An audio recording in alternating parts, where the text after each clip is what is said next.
Assalamualaikum warahmatullahi wabarakatuh.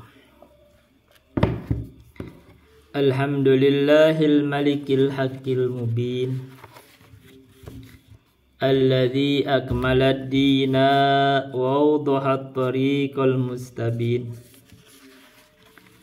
Wa asyhadu an la ilaha illallah wahdahu la syarika lah, syahadatan yarjul muwahhidu bihan najata yaumaddin. Wa asyhadu anna Muhammadan abduhu wa rasuluh, sayyidul anbiya'i wal mursalin, wa ala alihi wa sahbihi wa man tabi'ahum bi ihsanin ila yaumiddin, amma ba'du.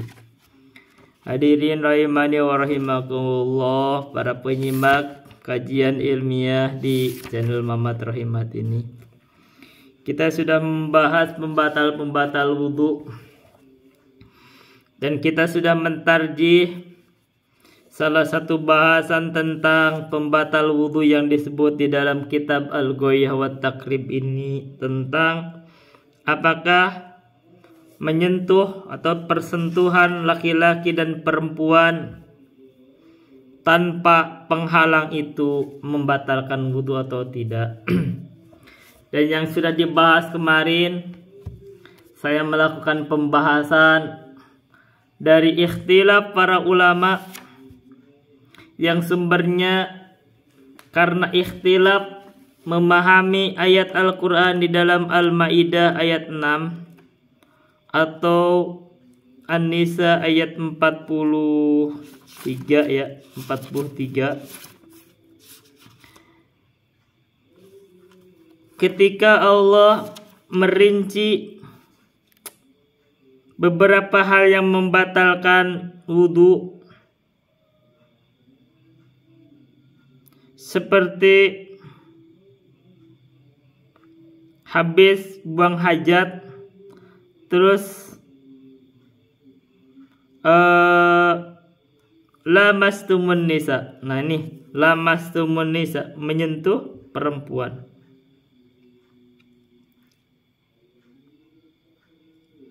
Jadi sehingga diperintahkan untuk wudhu atau tayamum. Maka berbeda pendapat pemahaman para ulama tentang makna lamastum. Apa lamastum, menyentuh? Dan akhirnya ada yang berpendapat bahwa yang dimaksud adalah jima.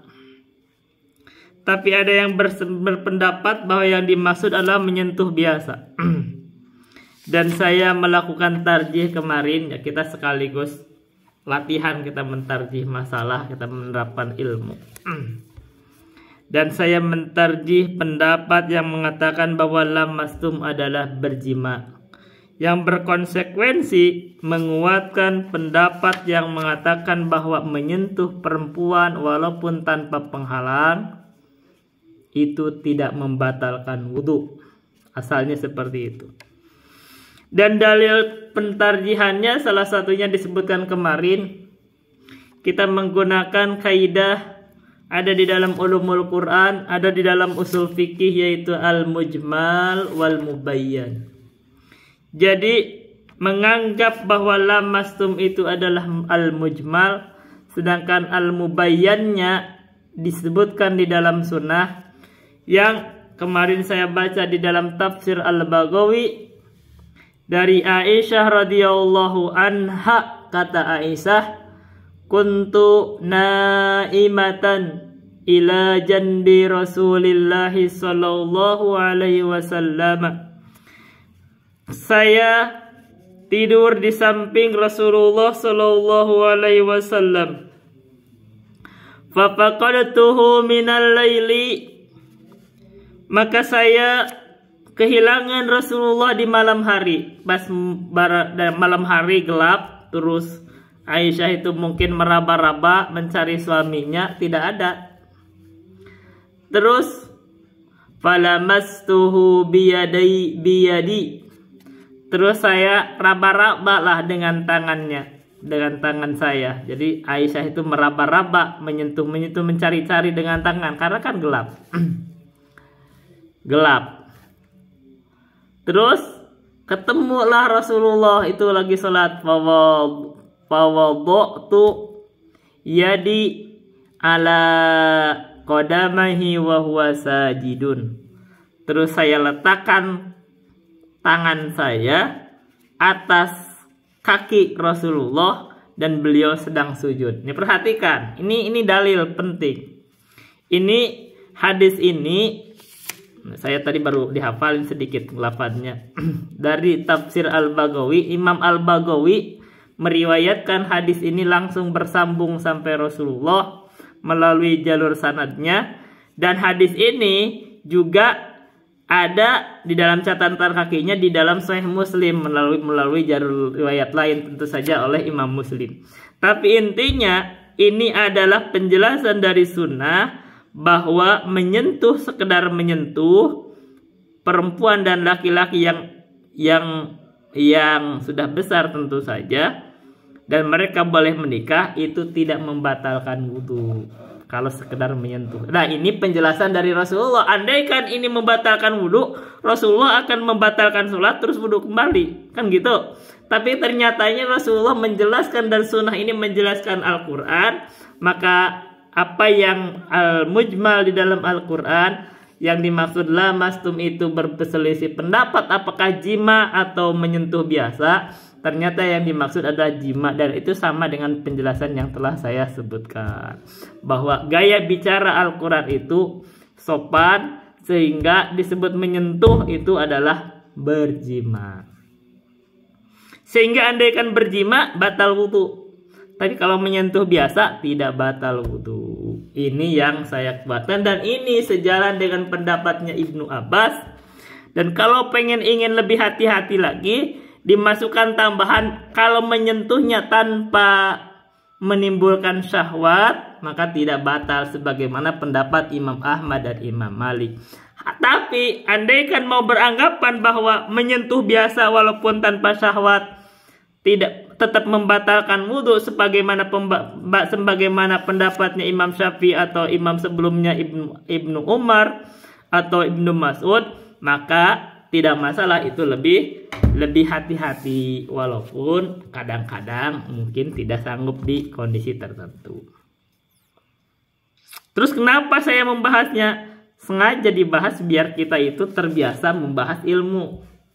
Dan biar terbiasa membahas ilmu itu, biar kita itu tidak menjadi orang yang fanatik terhadap madhab, tidak menjadi fanatik terhadap pembahasan pendapat ulama. Karena ternyata para ulama itu memandang ilmu itu dengan pandangannya. Dan kita terbiasa berpikir ilmiah, sehingga kita juga terbiasa melihat pendapat-pendapat orang lain, terbiasa berpikir mengikuti sudut pandang orang lain. Sehingga bisa jadi pendapat saya ini, andaikan saya misalkan dari kecil belajar madhab Syafi'i, tapi ternyata dari pandangan lain, dari mazhab lain itu ada suatu wujuh, ada suatu alasan yang mungkin ada kekuatan. Dan ternyata ini terbukti saya menguatkan pendapat dari mazhab lain, walaupun saya asalnya mazhab Syafi'i. Begitu. Baik, kita akan lanjutkan membahas tentang faslun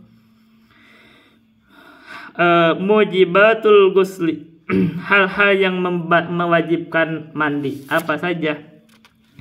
Walladhi yujibul ghusla sitatu asya'a.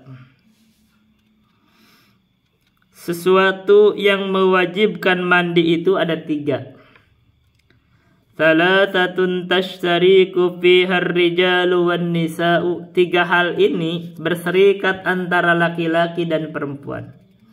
Jadi ada 3 hal yang mewajibkan mandi.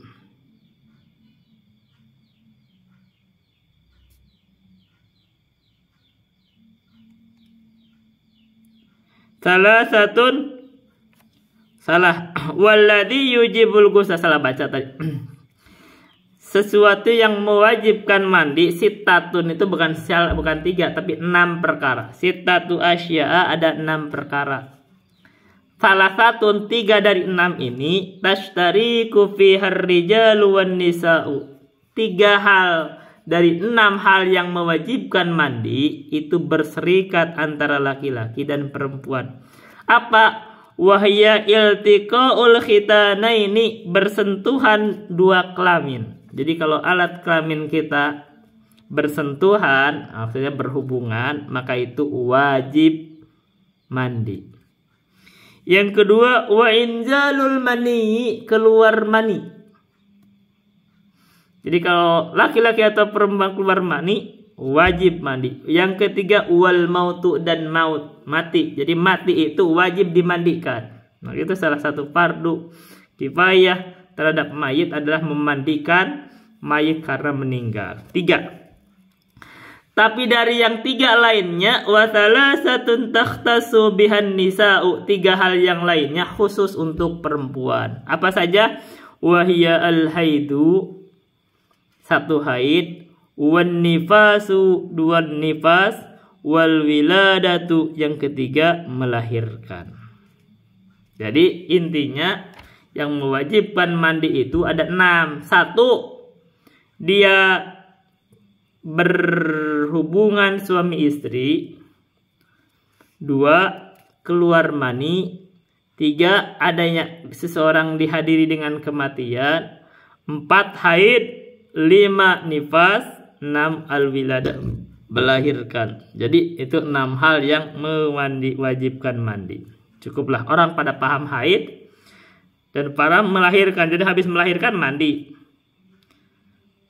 Gitu. Setelah mandi, setelah melahirkan kan dia ada keluar darah.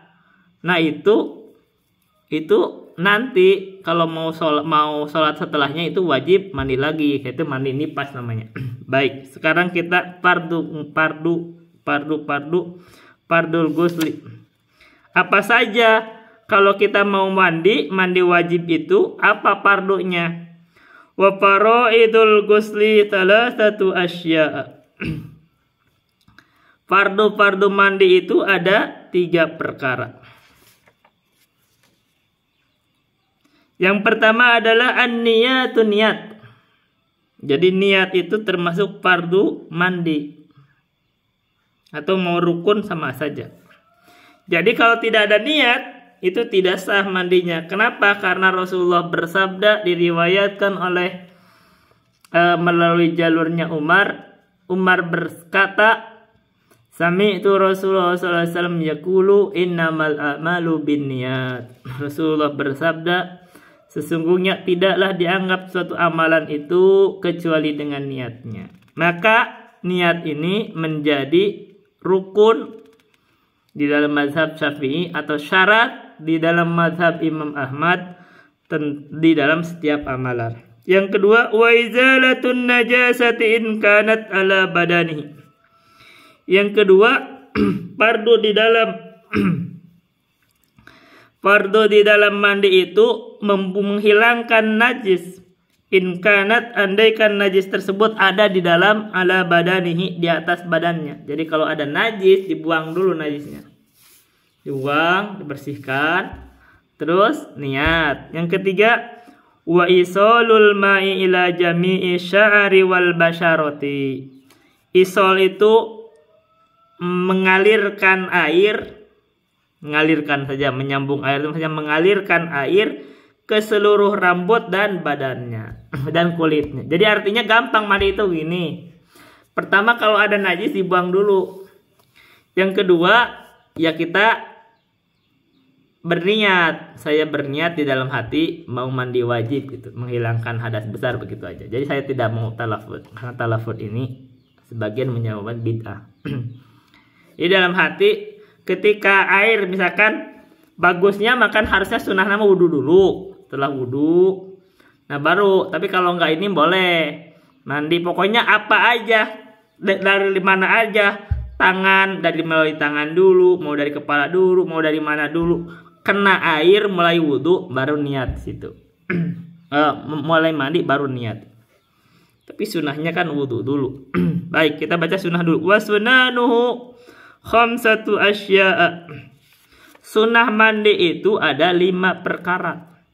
Yang pertama adalah at-tasmiyatu, membaca bismillah.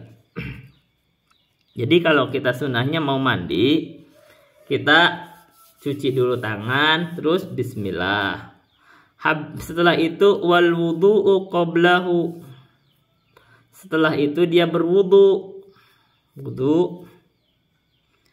Setelah wudu, ya dia lanjutan dengan mandi. Dan itu bagus wudu itu nanti secara kesehatan supaya badan gak kaget. Jadi kita wudu dulu biasa. Nah nanti tinggal masalahnya aja apakah langsung dengan kaki atau enggak itu, tapi masalah itu tidak masalah, itu boleh dua-duanya. Tapi intinya wudu dulu, setelah itu lanjutin dengan mandi. Nah, di mana niatnya kapan? Ya niatnya itu di madhabnya Imam Ahmad sebelum wudu itu dan niat saya meniat mandi. Ya gitu. Tapi di madhabnya Imam Syafi'i awalnya itu apa? Awalnya itu kalau dia berwudu berarti itu wudu itu bagian dari mandi. Jadi wudunya itu kita sudah niat. Atau mau didatangkan lagi setelah wudu badan setelah memulai mandinya, itu silahkan itu. Setelah itu niatnya itu wa imrarul yadi alal jasadi. Apa ya? Imror itu nah gini. Menggosok-gosokkan tangan terhadap badan. Jadi gitulah digosok-gosok. Itu sunnah. Yang berwal muwalah tuh bermualah. Mualah itu adalah terus-terusan. Jadi jangan sampai kita mandi satu anggota kering baru yang lain, itu jangan. Jadi kita terus, jangan sampai kering. Yang berikutnya yang kelima, wa taqdimul yumna alal yusra, dan mengutamakan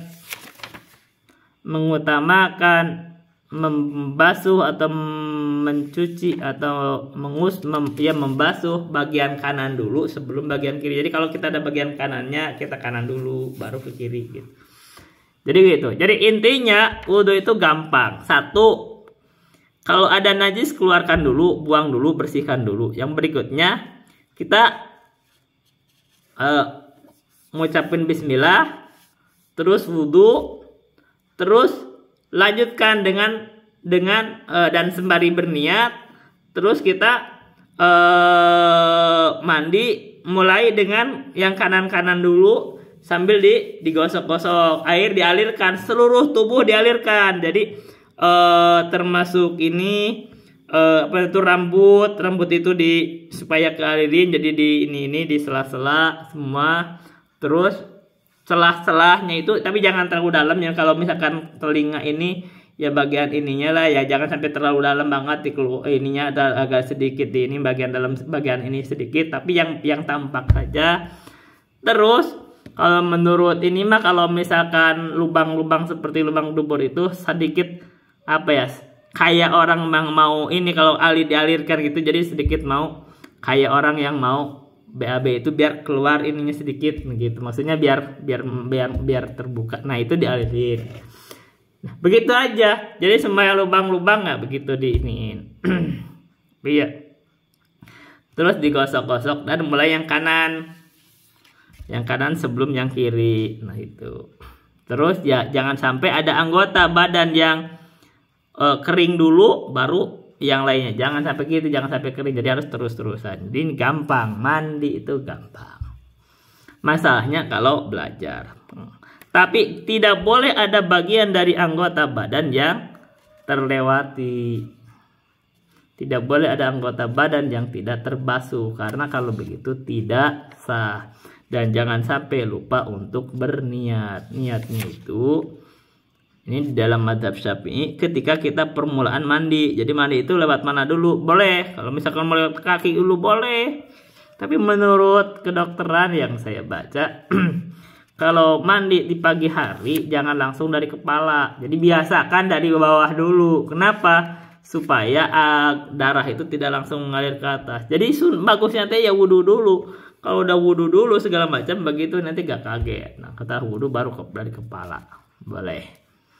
Niatnya kapan? Nah, niatnya itu pada saat wudu boleh diniat, atau pada saat memulai mandi lagi, iya boleh itu di kepala kita niatin niat itu boleh datangkan. Itu lebih afdal ya. Datangkan saja pada saat niat lagi boleh nggak masalah. Itu saja dulu yang bisa saya sampaikan. Billahi taufiq wal hidayah. Wassalamualaikum warahmatullahi wabarakatuh.